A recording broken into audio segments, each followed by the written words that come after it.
It's funny, I said that we were at six. I felt that I was at sixes and sevens, and I've just realised that it's the 6th of December. So I literally am at sixes.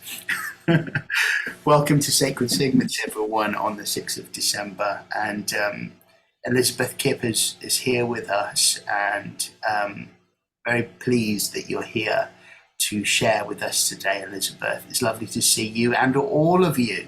I'd like to just go around the group and just spend 1 minute just introducing yourselves, if that's okay, and state an intention for this time that we have together. And if it's okay, I will start. My name is Alexis. I intend to be present, grounded, focused. Carl. Okay, my name's Preisler. I'm Irish. I'm a trance medium. I go into trance and channel my guide and other guides. I do trance healing and kind of energy processing work. And my intention for today's meeting is to be a channel for the light and love. I will connect in and let flow through me and out to you all so it can all be enriched in our lives. Beautiful. Thank you, Carl. Anna, would you like to go next? Sure. My name is Anna Pavlakis. I'm a shamanic healer working with my own modality called Integrated Soul Healing. And I'm also a Feng Shui practitioner and a teacher. Happy to be here with you all today. And my intention is to share and to be in loving community. Beautiful. Thank you, Anna. Greta, would you like to introduce yourself? Sure. My name is Greta. I'm a manifestation coach and energy healer. I practice emotion code, body code, belief code, and Psyche. And I use those modalities to help people align their subconscious minds and their points of attractions with what they want to achieve in their lives. My intention for today is self-care. Beautiful. Thank you. And just to clarify, Psyche stands for? Yeah, it's short for psychological kinesiology. And it was developed by? By Rob Williams. Thank you. Thank you for clearing that up. And just before I ask Elizabeth to introduce herself and lead her segment, I forgot to say that there's a few things that I do, which is facilitate sacred segments. I'm also a singer and holistic coach and singing teacher. Yes. So, Elizabeth, please introduce yourself. Thank you, Alexis. I'm so grateful to be here today. I hail from the center of the United States in Lawrence, Kansas. I'm a stress management and historical trauma specialist, ancestral clearing practitioner, and yoga teacher and practitioner. My intention today is really to, there's so many ways we can talk about the light. My intention today is to shine a light on the yogic perspective and hopefully help us remember, certainly for myself, I won't presume to say about how you experience it, but I tend to forget my connection to oneness. I'm hoping that that this presentation will help me at least, and maybe all of us listening, remember our sense of oneness with the light.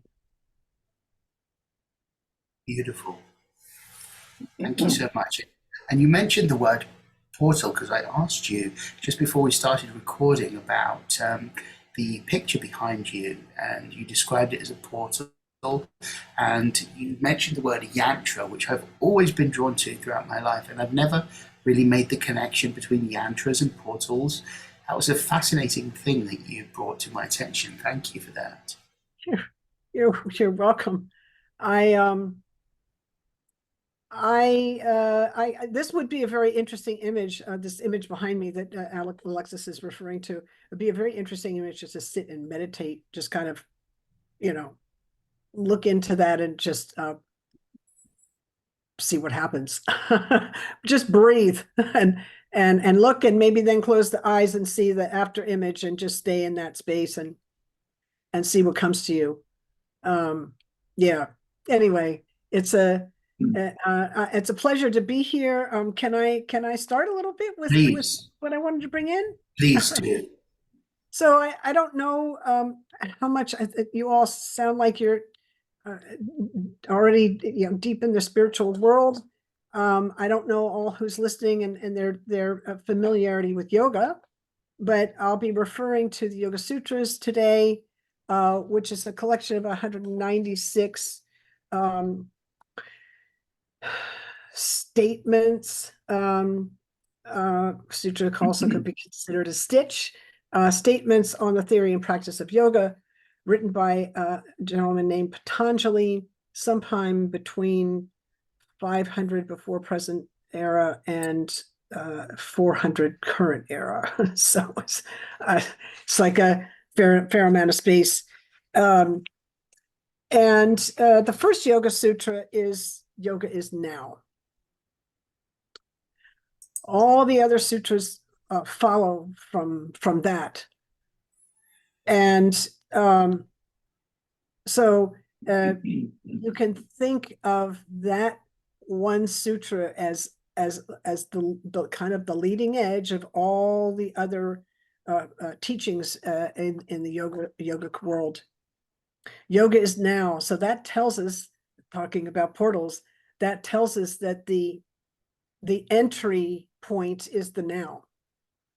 And what's kind of fun about the Yoga Sutras is it doesn't matter when they were written, yoga is now. It doesn't matter what yoga teacher is teaching them, yoga is now. It's always appropriate in the now. So that's kind of fun. Also, it as we'll see later on when I start going through a few of the sutras that talk about the light. The ego, the mind is we forget our sense of oneness and our sense of the light because we tend to spend time in the future or the past, and we're not in the present moment. So the present moment is this beautiful, powerful space. We don't heal in the past or the future, we heal in the now. So I think we've got someone here who does trance work. They're doing that work in the now. We've got another one who's a shaman. I haven't had shamanic training, but I know shamans. They work in the now. We've got somebody else. We've got a couple other people who they all, musician. That's totally in the now, right? And we've got another person who's got a whole bunch of different modalities, and they all work in the now. So yoga recognized this a long time ago. And it's our portal to the light as well. There's a beautiful ancient Vedic mantra, and I'm going to give you the translation of it.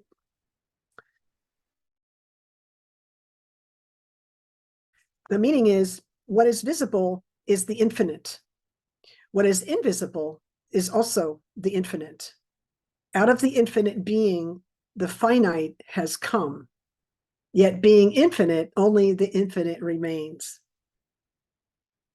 Peace in my heart, peace with each other, peace in the cosmos. That's the center point for this presentation, and I wanted to bring it in, and I was so excited to be able to bring it with Tracy today, who couldn't make it, who was talking about, was going to be bringing a presentation on peace. And my question in these days is, we keep re-upping on the cycle of trauma. We're just in it. And I keep seeing it playing out all over the planet. And my question is, remember Einstein said we can't solve a problem at the level of consciousness that created it, right? So we can't solve the trauma problem, this cycle of trauma. We can't solve that at the same level of consciousness. We have to be able to access something beyond that. This gives us a hint. First of all, yoga is now, right? We're working in the now, and this gives us an understanding of we're having this experience with this, the sensory system we have in this earthly body, and yet we are within the infinite. So we're both finite and infinite at the same time. This is a huge, and I feel like if we understood that we were both finite and infinite at the same time, and our sense of connection, that all this trauma cycle would just fall away. It would become irrelevant. I know that's a really big statement I just made, but that's my wish. That's what I wish for everyone. And I'll just go ahead and tell you just a little bit more about what the Yoga Sutras say about the light. Yoga Sutra 1.36 offers the image of our inner light, which is free from sorrow and grief. It purposefully leaves the way open for the application of the sutra to be varied according to each person's individual needs and beliefs.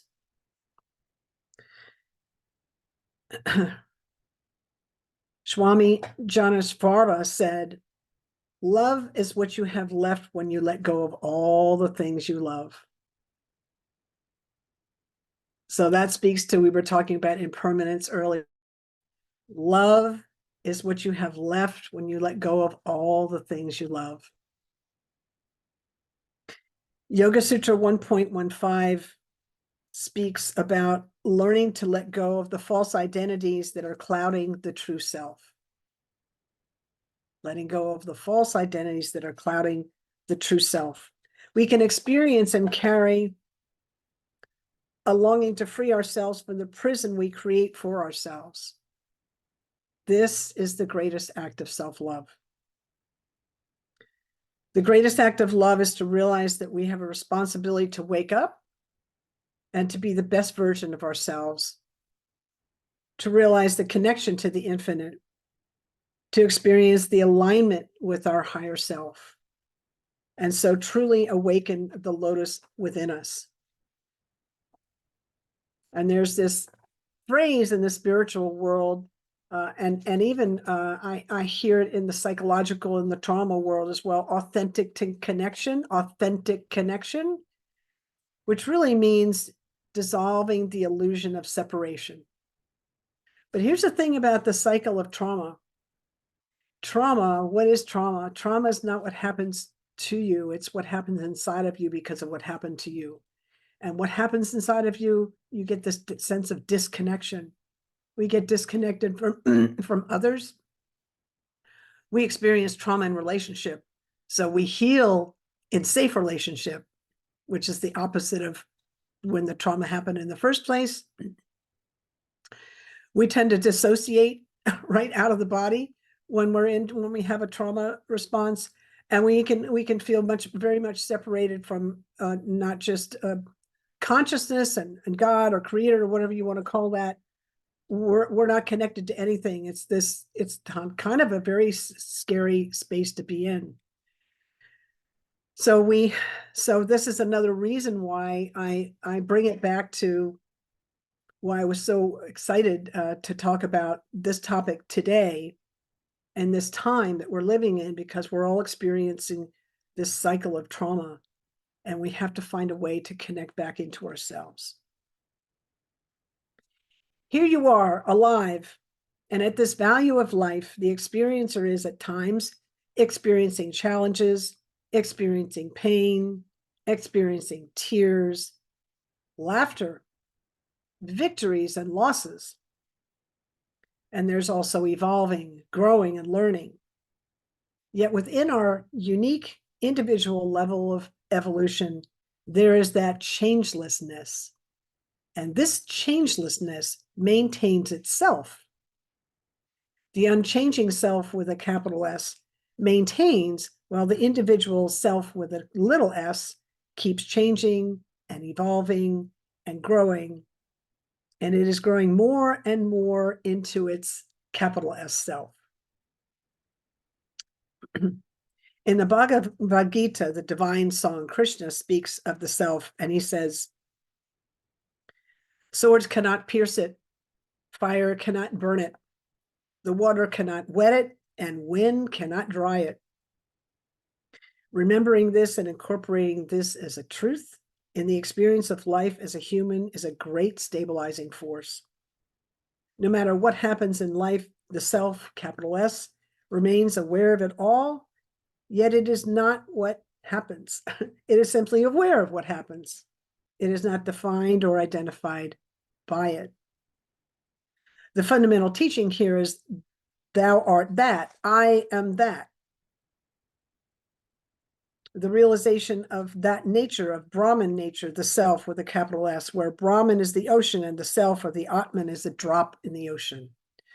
There's no separation, right? You see? When we identify as this human ego, we feel alone. We look at our fellows and we see only our differences. We look out into the world and we see only separation.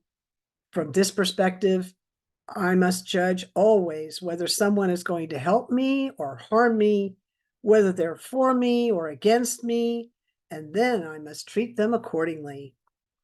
I am living in a state of constant judgment of myself and others.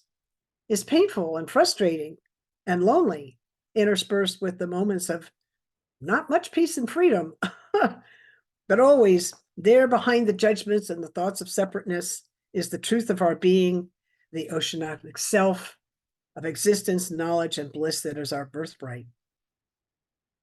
How do we find it? By looking for it, by refusing to identify with the thoughts of separation that get triggered by the passage through the world and insisting to myself that I'm something else, I'm something deeper, by looking at my fellows and knowing that they too are something deeper, by reminding myself continually that I am divine, that you are divine, that all this is divine, and then act accordingly. That from Jeff Kober. And this is just a little poem I wrote.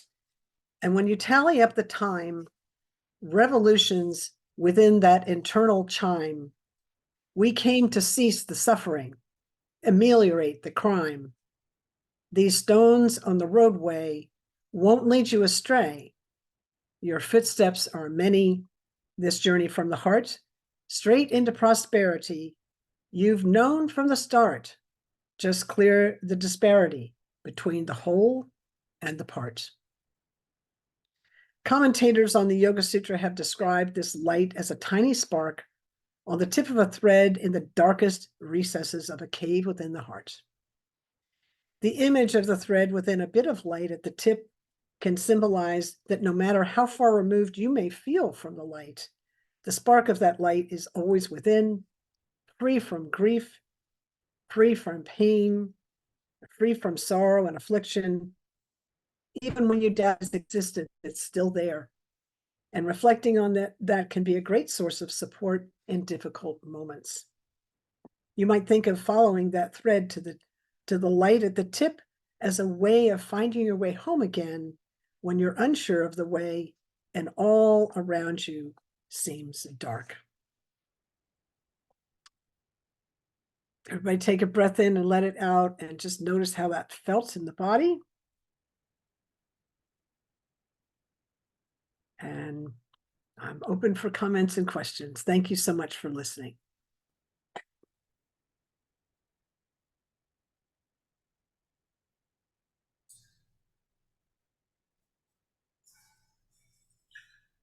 Well, if I may, I would like to comment on a couple of things.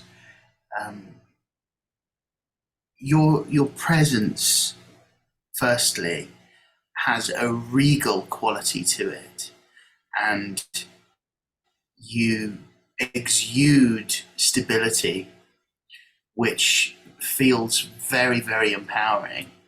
And I just want to thank you for your presence and for your beautiful words and sharing, because you, for me, and I can't speak for other people, have an incredible, majestic quality about you, and you do literally anchor the divine presence in your being. Thank you. Well, thank you for that powerful reflection, Alexis. And I'll say, you know, we're mirrors for each other. We see the world the way we are. Thank you.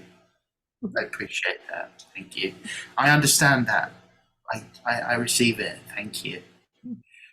I've got to say also the colors that you're surrounding yourself with are very powerful, and they're speaking to my soul. I think that what you shared was so deep and so true that it's going to take me some time to filter it into my consciousness. I don't know how it resounded with others, if anybody has anything to share. Hi, Carl. I've got a comment. I'm just, because I was thinking as I was listening. Do you think as we get older and, shall we say, experience more and therefore find it easier to be in the now because we don't feel the need to rush around as much as we did when we were younger? And if there's any kind of learnings from that we can share with the younger generations, because it just seems to come naturally, I think, as you get older, to slow down and to be more, I suppose content is a word, but more willing to just, you know, live without pushing too much forward or backward or to the side, if that makes sense. It certainly does. A lot of different things went through my mind as you brought that in, Carl. Yes, I feel that is certainly has happened with me, and I'm keenly aware that the messages that I got as a young person and allowed, I'll take responsibility for, you know, believing them, right, and acting on them. Where there's not enough time. There's just not enough time. And the first inkling I got of really being able to take my time was when I was in a recording studio, recording some of my work. And it was the first time I was in a recording studio. And the gentleman happened to be living here in Lawrence, but is a British recording artist. So he's back in England now, but he was running the studio, and he got me all set up, and he went back down, and you know, he's listening, and he comes back up, and he walks very slowly over to me, and he gets right at my ear, and he says, "Elizabeth, breathe between the words." And I was like, so sweet and so gentle, and the message was delivered on so many levels. And that's a mantra for life.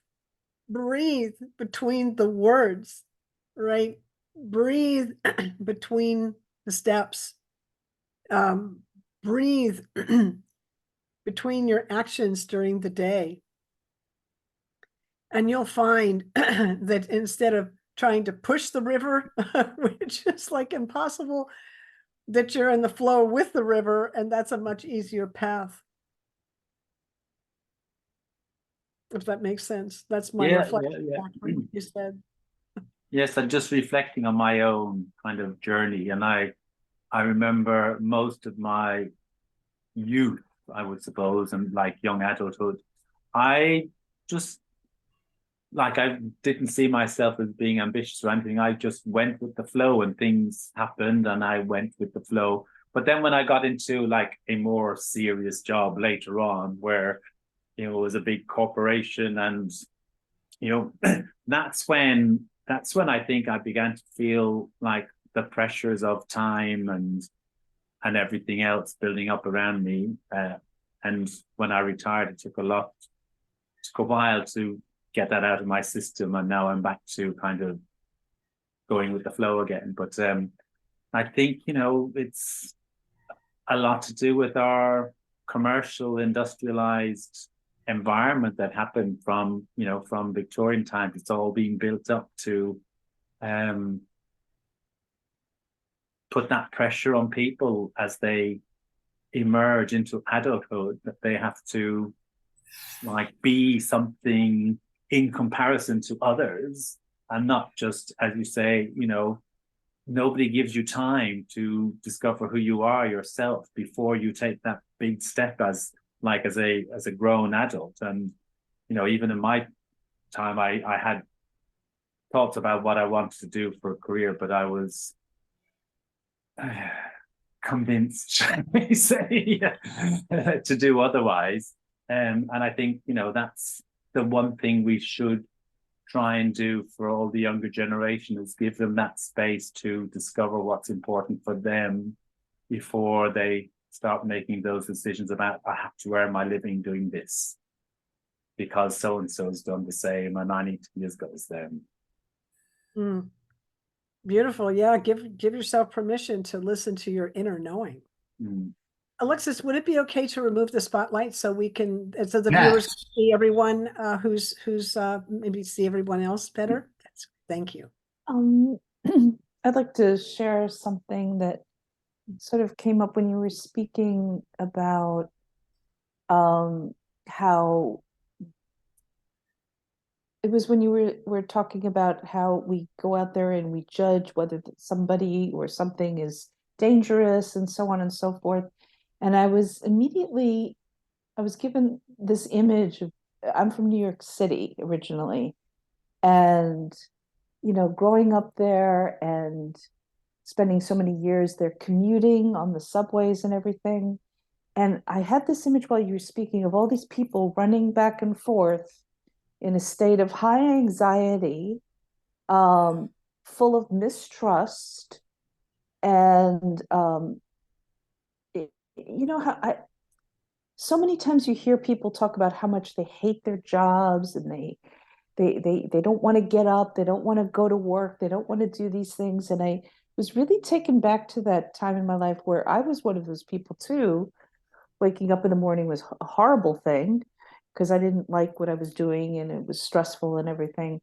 And just everybody, you know, running about, you know, in the state of disconnection from their true selves and their souls and so on and so forth. So it was really that image is this like insects, you know, running about and so on. And I was very much struck by when, like Carl, like when you stop living like that, when you step away from that, and you get to be like in your own rhythm, and you get to connect with your soul and so forth, and establish, you know, your life the way it resonates with your soul, how you can't go back. You can't go back to that other way. And then you can sort of observe in a loving way how unhappy so many people are because they're not present. They're living for tomorrow. They're living for 5 o'clock or 6 o'clock, or they're living for retirement. You know, everything is, they're not living in the present. They're not in the now at all. But I also really loved what you said about the light, right? That spark of light in the darkness. There's Greta and I next week are doing an event, and we're calling it illuminating the darkness. And it's about, you know, how in all of that there can be this divine spark that illuminates everything. So thank you so much for that and what it gave me. Thank you. Beautiful. Thank you so much. And I'm excited that you and Greta are offering that. Yeah, You we know, are too. people will, it'll help people, right? And maybe remind them who they are on the inside, right? The Yeah. divine.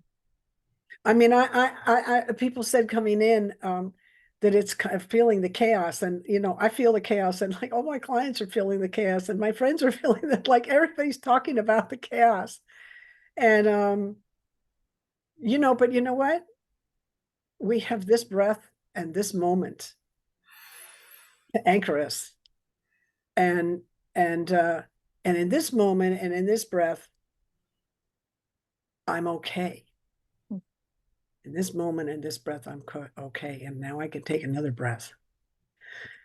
And maybe if I can be present enough and release all my angst about the past and maybe the future, a solution that I need might just drop in. I'll actually be able to hear the solution, right? If I can just be present. And that's been my experience. Yeah. Thank you so much, Anna. And good luck with you and Greta. Oh, thank you. Can I please comment as well? Please. So my word for today was self-care, and I'm actually in the bathtub, which is why I'm not on camera. And I was hoping for someone to come on and share something of value for me. And it's so funny because I felt like everything you said resonated deeply with me and with what's going on in my life. And it's been such a nice reminder. Even me choosing not to sit at my desk and instead actually taking a bath, which is what my body wanted. And then it was like someone was sitting next to the bathtub reading to me exactly what I needed to hear. So just from like my personal point of view, I deeply appreciate the energy you brought and the words you shared, and I'm really, really grateful. So thank you so much. Oh, thank you so much, Greta. I'm so glad it was helpful. Yeah, tremendous. Beautiful. Yeah, I thank you. think really, guys, you can't go wrong with the Yoga Sutras. you just can't. Pick one and go with it and see what happens. And there's always a message. The first two padas, it's got 4 books, and the first 2 are really ones that I've really been swimming in. The last 2 are a little bit more esoteric. I mean, they're valuable. I'm not saying that, but I'm just saying, like, you can't miss with the Yoga Sutras. Do you know what the word sutra means? Stitch. It means stitch. Oh, wow. Okay. Yeah. So I'll tell you, let me share with you the description that one of my teachers gave me. He wrote this book. He's written 2 books on the sutras, 2 interpretations of the sutras names, Anand Mehrotra out of Rishikesh. He said, a sutra is a clue that must be unpacked, an equation that must be understood. Sutra is also like links, as in links, or beads, as in a mala, right? Alone, the beads or seeds have their own meaning, separate. But when joined together, they take on a whole new meaning, value, and purpose. Sutra here is the linkage between beads. Unity points are discovered. And the sutras are interpreted. Each time they're interpreted anew, for it is only to be unpacked in the now, right? So it doesn't matter when you read them. I mean, they're like thousands of years old. It doesn't matter when you read them. They're always pertinent in the now. I love that. That's your answer to what is sutra. Thank you. I was moved to tears, actually, and I can't explain why. It just is. And also, I just want to pick up on your sharing, Greta.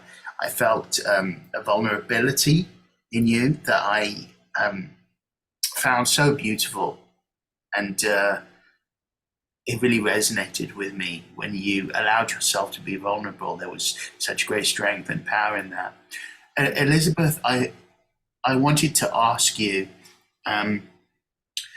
about your work with people that are suffering from chronic pain and how that, obviously must relate to the now. But what has been your experience in helping people to deal with that type of pain? Is it merely to bring them into the present and to help them to focus on their breath to get a sense of that nowness? How would you describe it? Well, that's a big question you asked there, Alexis. Right. Let's just ground everybody for a moment. Chronic pain is any pain that's felt 15 days out of 30 for 3 months or more. Physical, mental, emotional, spiritual, financial. It's all sends the same signal to the brain. It hurts. So a broken bone and a broken heart, they're the same to the brain. So that's kind of where we're starting when we talk about chronic pain. People think it's all physical. It's not. It's any of it. And also, chronic pain versus acute pain. In acute pain, we have this thing called a stress response, and it goes into the on position when a threat arises or we get stressed at a certain level. We deal with the threat or the stress, and then the stress response goes back to normal. And it creates, biology, a biochemistry, behavior. And so stress response goes on. We have a response. We deal with it, and then the stress response goes back to normal. In chronic pain, the stress response gets stuck in the on position. And we're not actually made for that. So it creates a lot of biochemical byproducts that also create behaviors which are not optimal. So the brain is actually changed by the experience of chronic pain, and we get like brain fog, and we get a pronounced negative mind. We're already normally, without chronic pain, we're already a little bit negative just to kind of keep us safe in the world. But in chronic pain, we get really negative. So it's like, you're bad and I'm bad and the world's bad and I'm wrong and I'm being punished and all this. There's a lot of mind that goes with the physiological state of being stress response in the on position. So what I do with people is I bring in modalities that heal the changes that happen in the brain because of this stress response stuck in the on position. I help them reset their stress response. And you hit it right on the head when you said the breath, because we start with the nervous system. The mind follows the nervous system. So if I'm all agitated, I just long, slow, deep breathing. And, 3 minutes of that, the mind just calms right down. And I will get a new client. And the first thing I do with a client, whether they're new or old, is assess the state of their nervous system. And if they're dysregulated, I help them co-regulate with some breath work. And then they have an experience of the body's, relaxes. Now it feels safe. And now we can learn from each other, right? We can't learn when we're just regulated and upset and activated. We can't learn. We don't have access to that. We're too busy fighting or shutting down or running, right? So you have to create a sense of safety, and then then we can have a conversation about, what meaning are you making of your pain?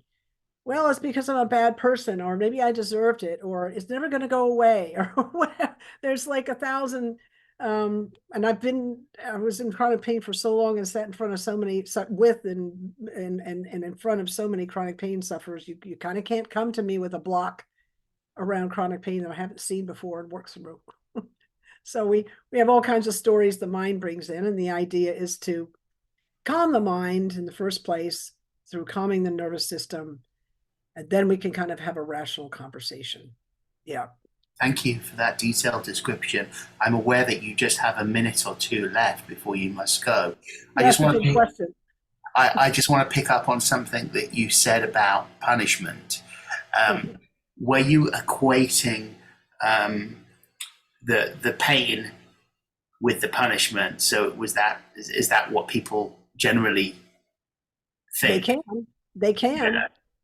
That's one place the mind can go. It doesn't always go there, but I'm being punished. I deserve this. I don't deserve to be well. There's all kinds of, So my job, is to kind of open a safe space so they can feel like they can share whatever's happening there, and then we can work with that.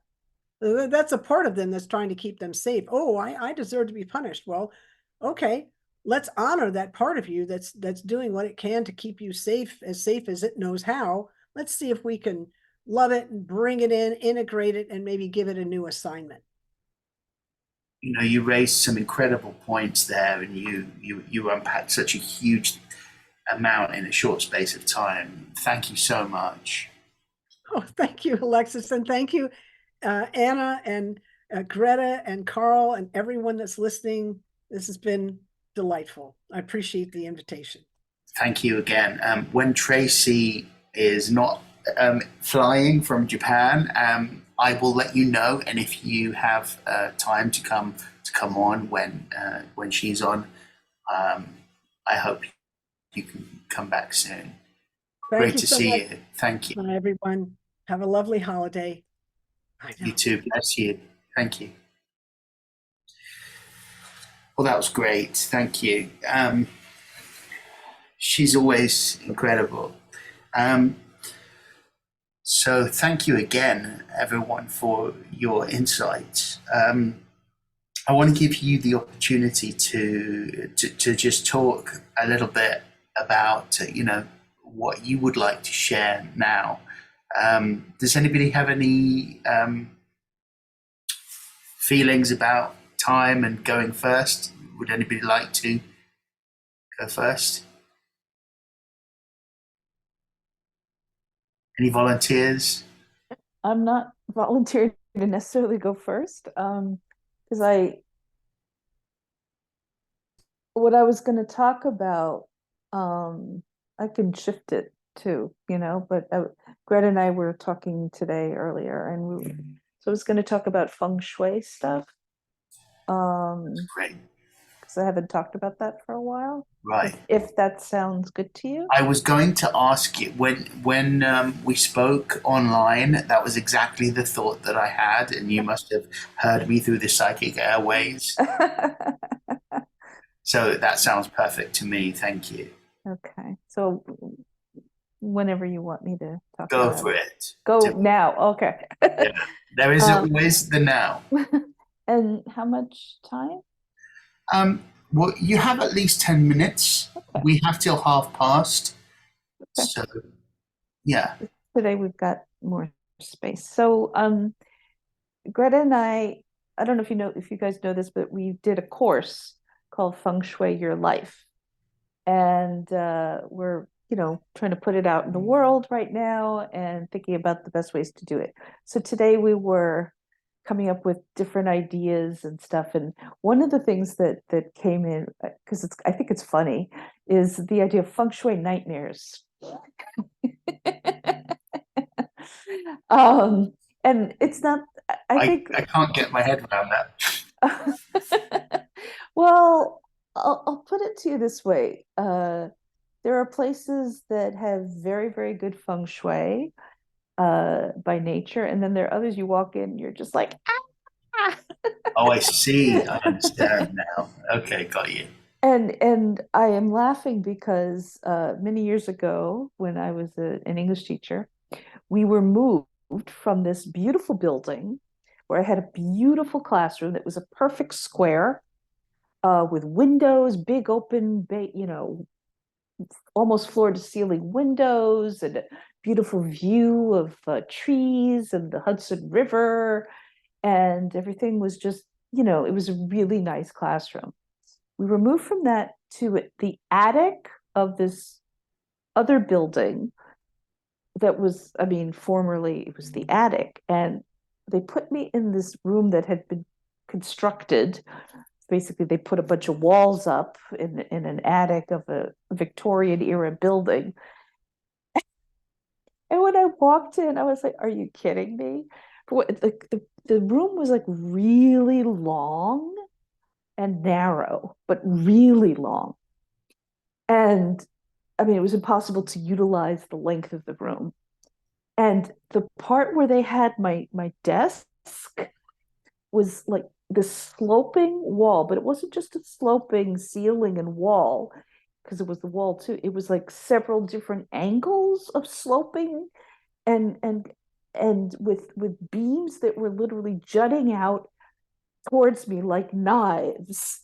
So and then the ceiling was really sloping down very low over my head. I'm short, but anyone taller than me would have like bumped their head anytime they stood up.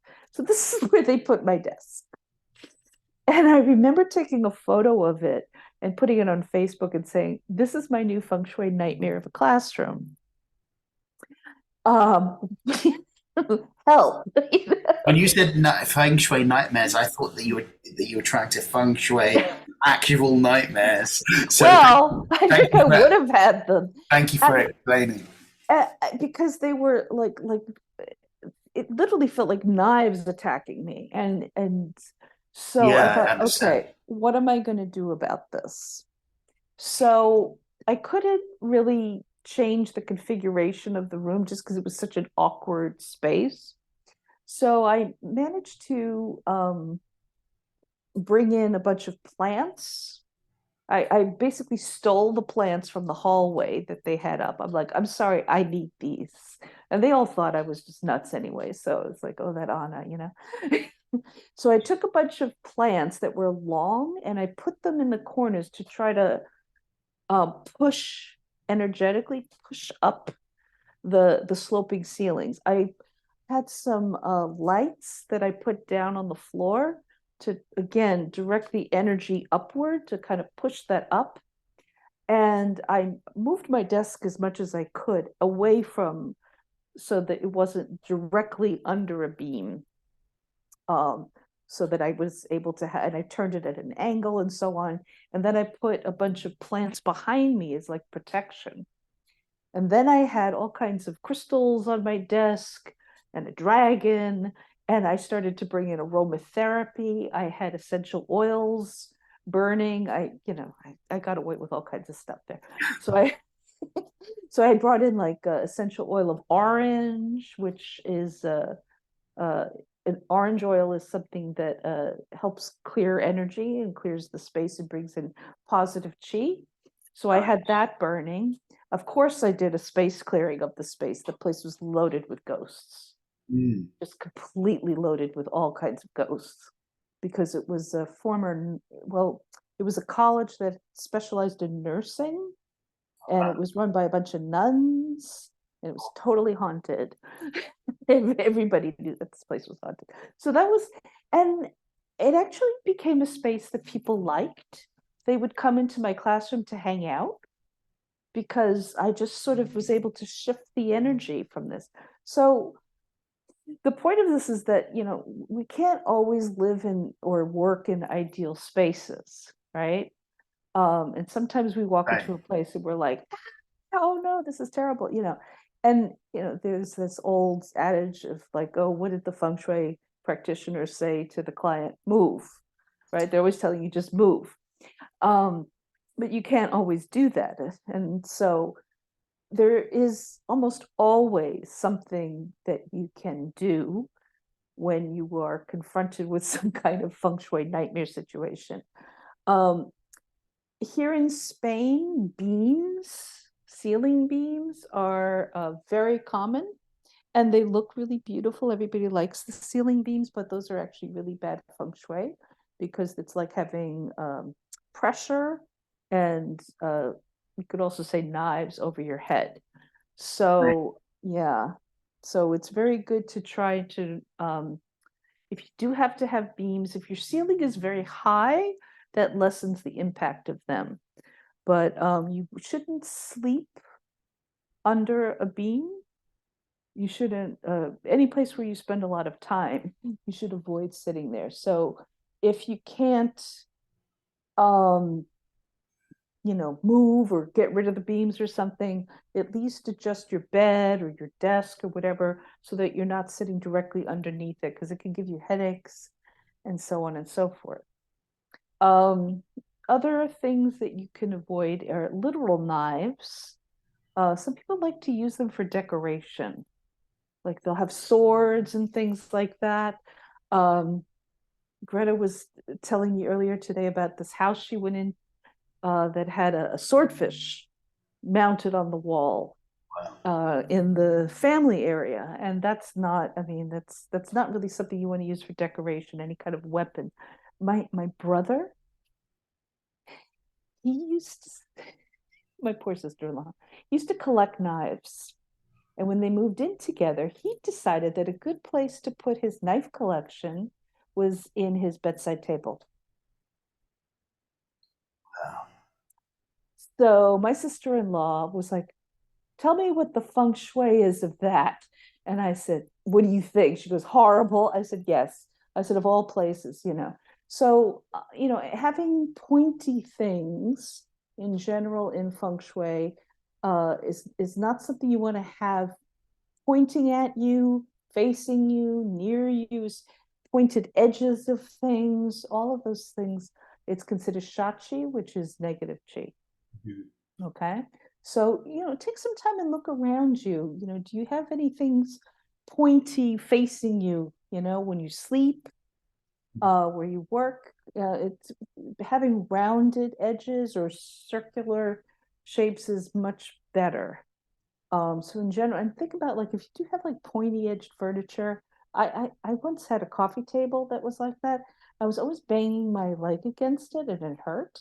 So, think about like try to look around you and see if you have anything pointing at you, because those are considered poison arrows. Right. It's like sitting at the edge of a square table, right? Mm. It's like you're literally being stabbed if you have to sit at the edge. Or those bookshelves behind your head.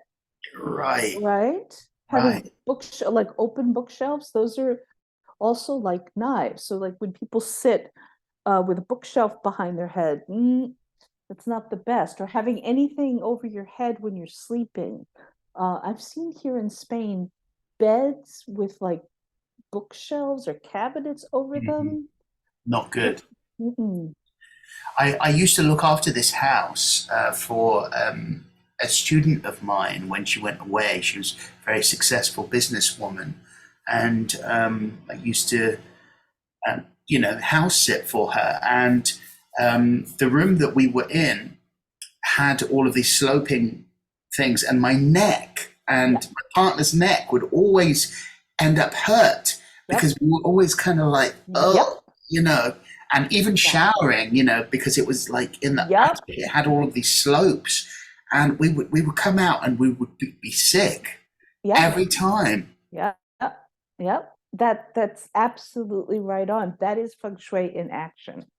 Right. So, while we can't always, redo everything, it is good to be aware of it. And if you are looking to purchase a home or move to a new home, keep these things in mind.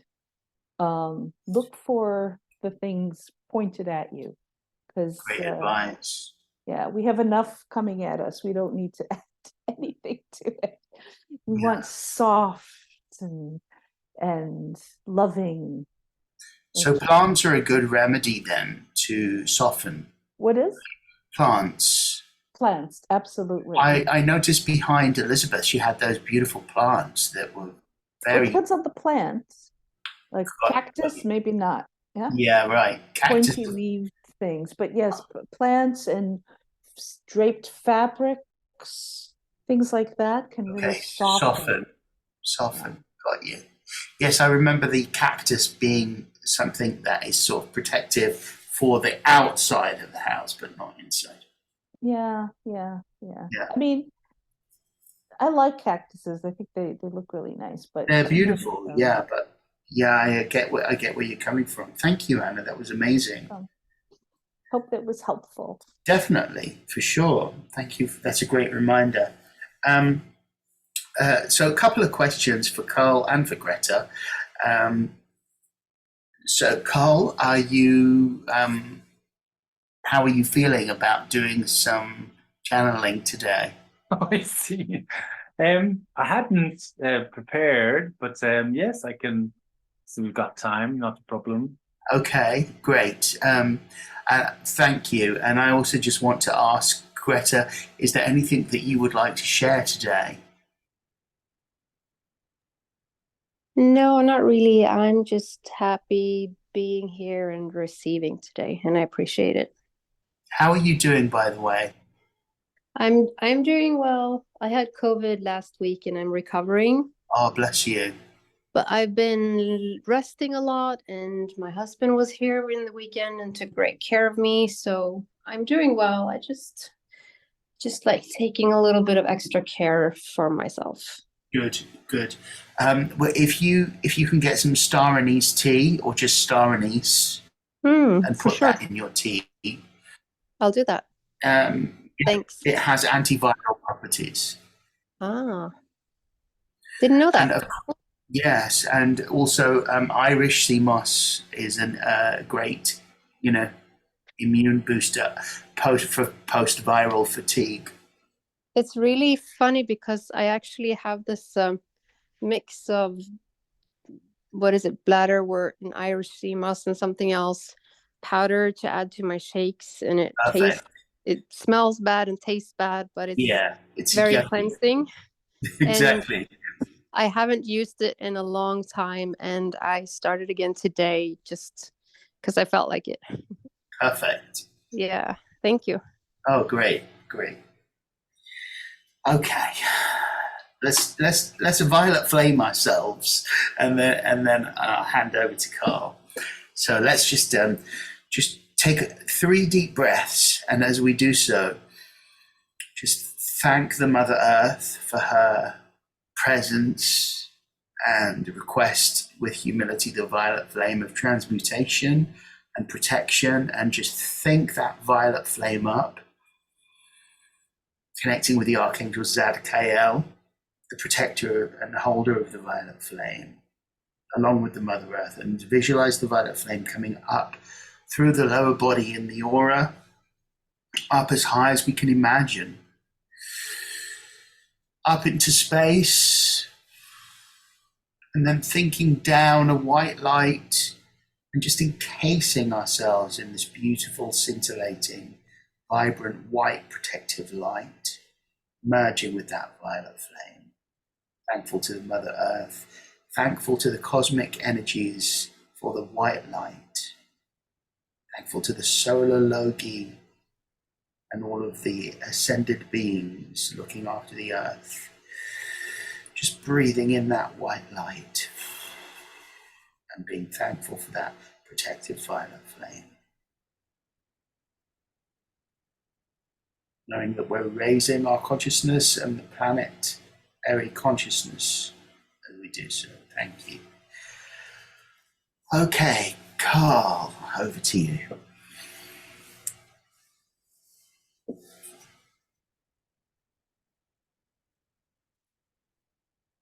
I'll try and do it gently today. I feel like a gentle one because I get so hot, but let's see. Because it's a surprise. It could be a surprise. Nice. But your nice meditation helps get me nice and settled. So good.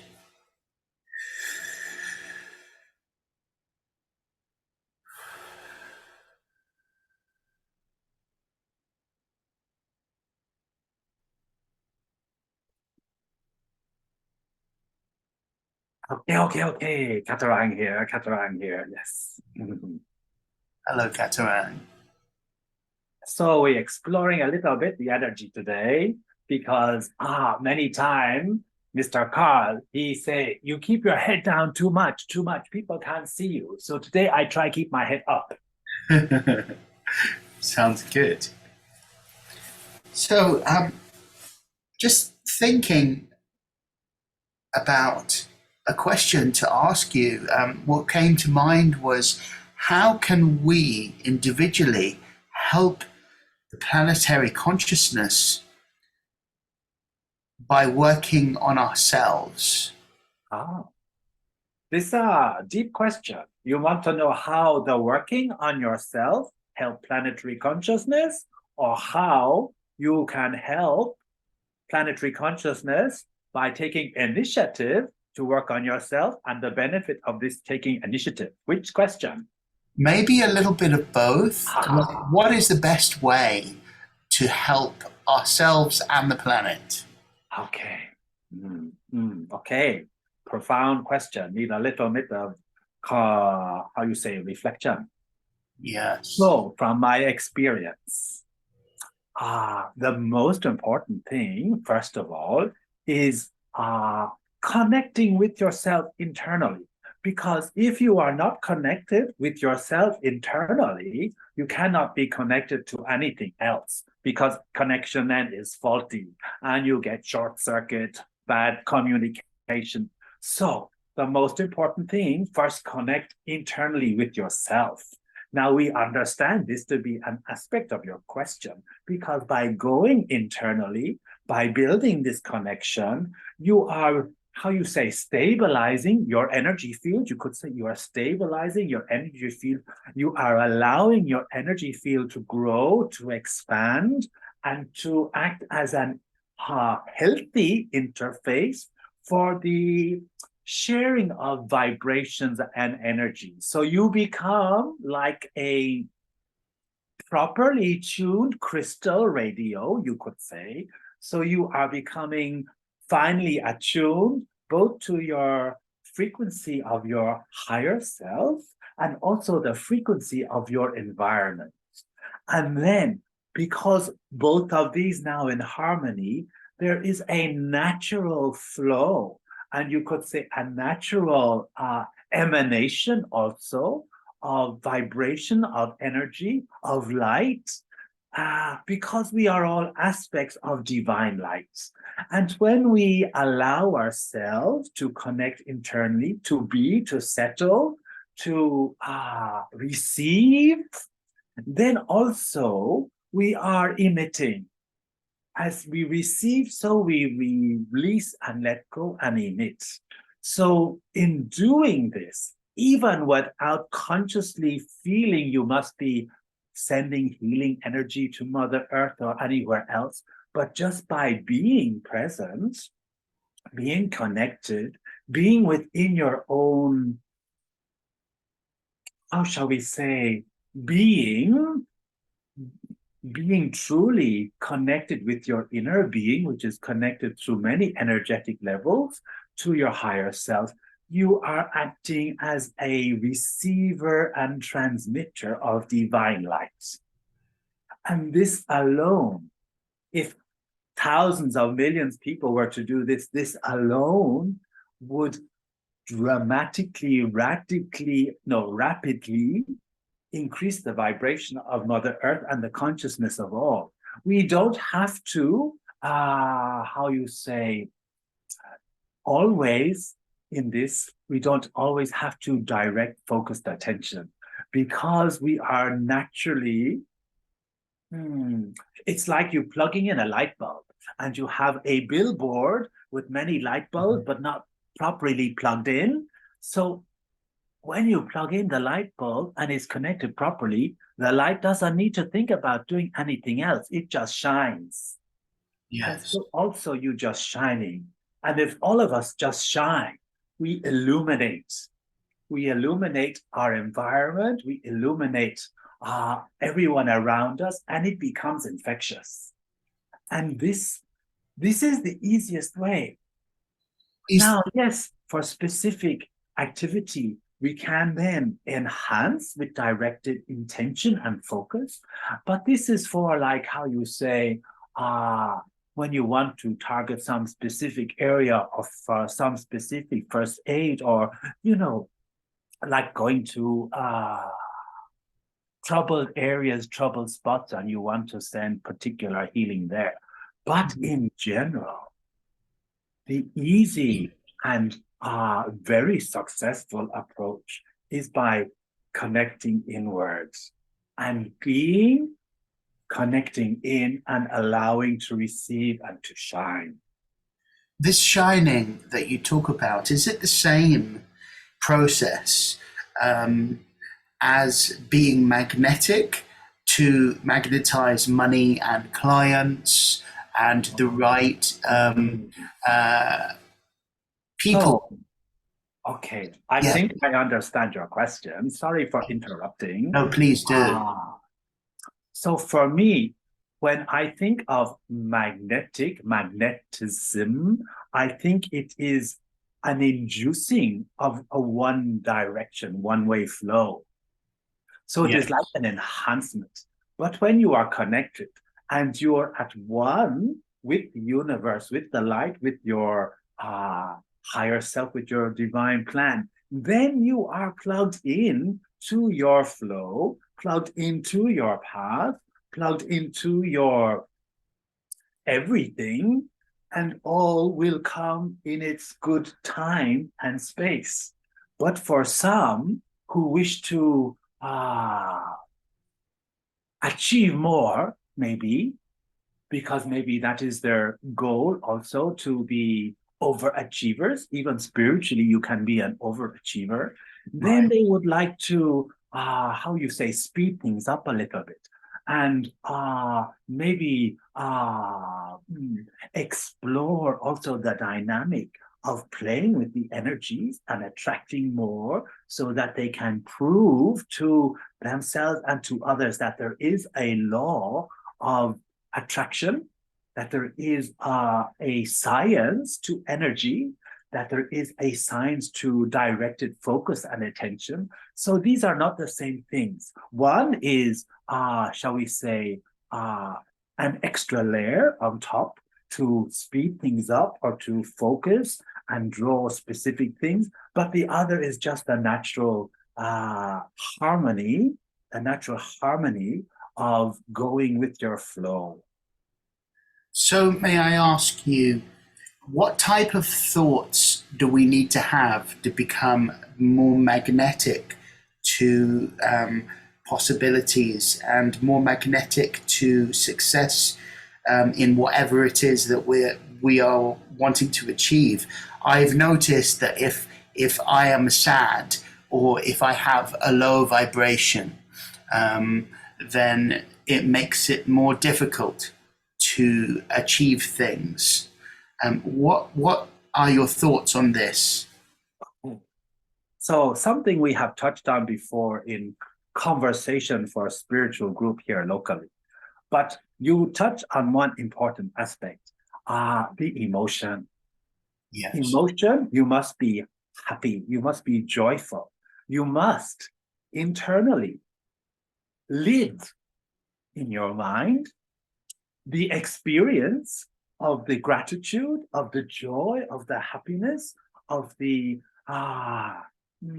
pleasure of what you have been attracting to you. So it is important that once you have sent out the focused intent, that you are emotionally telling the universe, shall we say, how happy you are, how grateful you are, having already received it. Because for the universe, if it says, oh, he's already playing around and like acting like he's got it, I must have forgotten to do something, here you are, have it now. Whereas if you are saying, oh, I'm going to be so happy when, the universe is thinking, okay, I've got plenty of time. But this energetic component and this gratitude, and I know many people write it in many books also, because there is a lot of truth in it. The thought process, the gratitude process must be in the now, in the present, in the current moment. It must be you are experiencing it now already, so that the universe knows it has to get an act on. So is it a matter of switching our thoughts into a more positive self-dialogue? Yes, but also, and I think because I know for my channel, he would have problem with this. Uh-huh. The challenge of creating, shall we say, creating the hologram mentally of having already received, and the emotion that that has triggered, and the attitude, the, how you say, because energetically, all energetically, the energetic feeling, I guess is the word, being able to produce this holographic energetic feeling is not something that we are trained to do, because always we are looking to the future, always we are desiring, always we are saying, oh, when I will have this, I will such and such. So having the ability to truly create that feeling in the now of having received, it is very, very, very difficult. We can conceptually imagine and tell our mind, yes, mind, I'm telling you, but the energetic feeling is a different thing. It is like a will of a wisp to catch and to tie down. Right. So if we're having a negative experience in the moment and we want to shift it into a positive one, this is the challenge. Yes, and that is how, when you connect internally, go back to other conversation, and put all of those things aside, but just go internally, just to connect to the yourself, to the energy, to divine, re-establishing your connection with the oneness, and dwelling there for a short period of time. Then from within that space, it is possible to plant that seed of energetic gratitude that can bloom into a, because when you are connected, there is no sense of time. There's just a sense of being and oneness. So then when you're in that space, that is when you should play around with the energy of gratitude and receiving. So is this similar or the same as to what Elizabeth was talking about in terms of using the breath and being in the now? Is this the same? Yeah, well, yes, for there are many techniques for returning to the now, and breath is a tried and trusted means by which you distract the mind, distract the body, distract many aspects of the, shall we say, physical environment, so that you can withdraw to the internal environment. Yes, same for releasing pain from the body. Same thing, right? Is that correct? Yes, and also, pain, what is its purpose? Its purpose is to signal to the brain, to the consciousness, to signal to your awareness that you need to be careful, aware, or take some action. Right. And we often do not respond and say to the pain, yes, thank you. Now I know you don't need to be so shouting anymore. And that is why if you go to hypnosis for pain relief, they can work with the unconscious mind to dial down the message, because it is only a message. It is neurons traveling through your physical body, sending signals. It is not a physical object. And so if it feels it is not being heard, it continues. But when you acknowledge and work with it and say, yes, I know, and maybe I cannot do so much about it immediately, but I am not forgetting about you. You can dim down. So I know you are there, but you're not so loud. That is why hypnosis is so very effective for pain relief. That's wonderful. Thank you. In closing, do you have anything that you would like to share with us? Okay. The one important thing, always believe in yourself. This, we tend to put aside our thoughts of self. We tend to ignore the needs of self. We tend to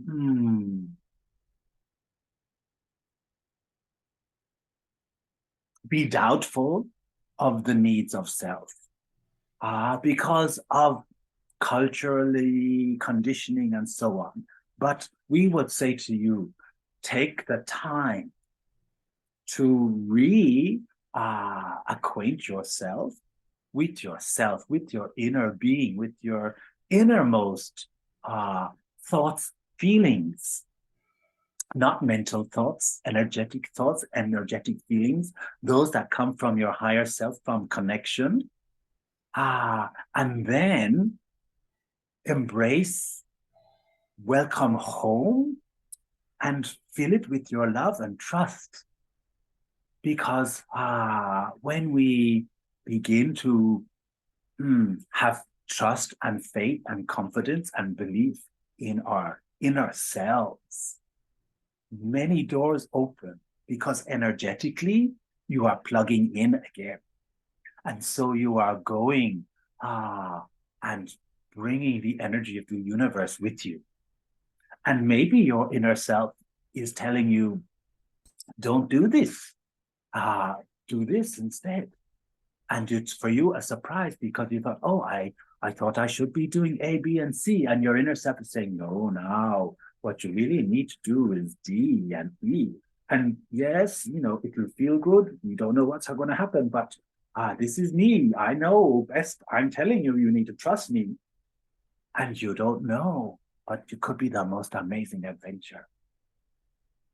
And so much more joy and fulfillment for you. This is a really beautiful and powerful message. Thank you. Okay, so we leave you now in love and peace, and we send you our blessing and the blessing of all the archangels. Bless you. Thank you. Shining their light on all of you today. Thank you so much.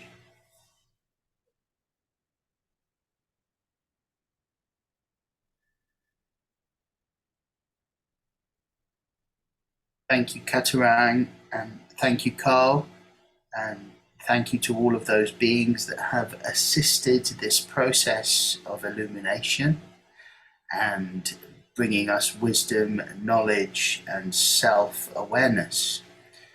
I want to close this session with gratitude and a power statement. So if we could go around the group and say what we are thankful for and a power statement. Let's just take a few seconds in silence just to think about this.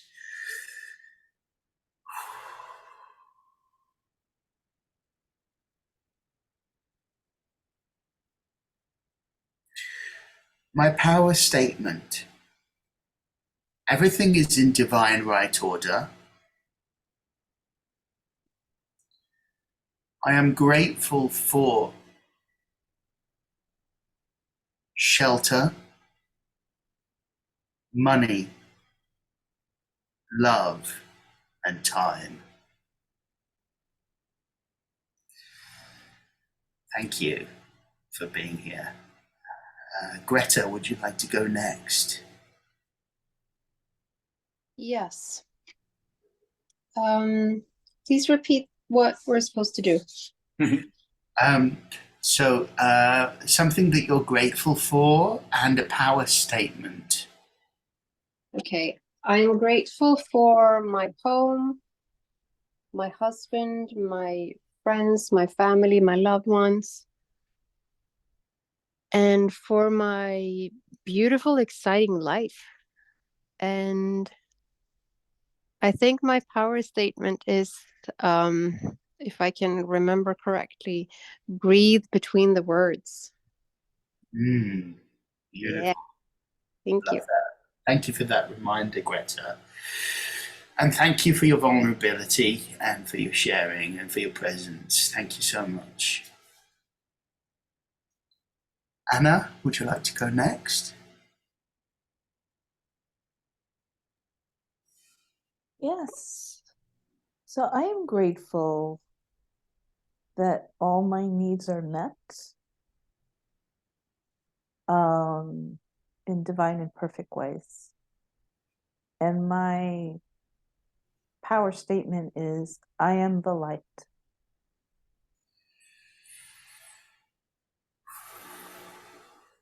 Thank you so much. That was beautiful. Carl, would you like to go next? Yes, thank you. So I'm grateful for the endless love and support of Catalan and his fellow helpers. And my power statement is, I am. So powerful. Beautiful. That was a beautiful session, everyone. Thank you so much. It filled me with joy. Thank you. And lovely to see you. And I look forward to seeing you in a couple of weeks. I'm sorry that Tracy couldn't join us. She was on a flight from Japan to the UK, and her flight got moved. So, you know, everything happens for a reason, I believe. Right? And this was perfect. So thank you again. And I look forward to seeing you soon. Yeah. Thank you, Thank everyone. For the rest of the evening. you. And everything Love will be fine. Yes. Thank you. Yes. Thank you for this reminder. Tis fine. Yes. Yeah. All is All is good. well. All is well. All is well. So You are it is. loved. You are loved too, all of you. Thank you. Thank you. Bless Bye. you all. See you. Have a good Bye. evening. Bye Love bye. you. Bye.